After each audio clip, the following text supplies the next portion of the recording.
Juhul, kui ma soovin, et mingisugune tekst algaks uuelt leheküljelt ja siin ei ole mõistlik antud juhul lisada palju entereid käsitsi, vaid ma tahaksin selle teha kuidagi kiiremini ühe liigutusega, siis selle jaoks kasutatakse sellist klaviatuuri peal kombinatsiooni nagu Ctrl ja Enter, mis siis tekitab ühtlasi ka lehekülje piiri ja näete, eelnev tekst on siin ja järgnev tekst on siin.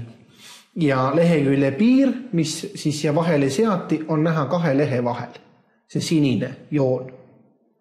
Teine võimalus lehekülje piiri lisamiseks, et alati mingi tekst, ehk siis see tekst, mille ees kursor on, algaks uue lehe algusest, on samuti võimalus võtta menüüst lisamine ja siin on siis manuaalne piir see valik. Avanenud aknast tuleks valida või jätta valituks lehekülje piir ja seejärel klõpsata nupul sobib. Näete, et tulemus on täpselt sama ja see tulemus tegelikkuses tähendab seda, et see tekst siin alates sellest sõnast, sellest lausest algab alati uue lehe alguses.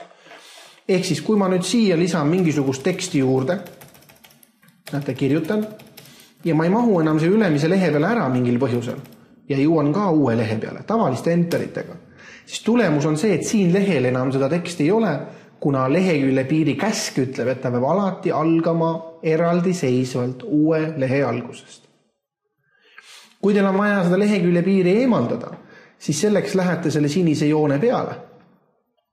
Ja kui seal tekib selline väike nupukene, siis klõpsate selle nupu peale ja avanevast menüüst valite kustuta lehekülje piir. Ja seejärel see lehekülje piir kustutatakse ja tekst käitub nii, nagu ta ka algselt käitus. Ehk siis enterid on näete teda lükanud siia lehe algusesse.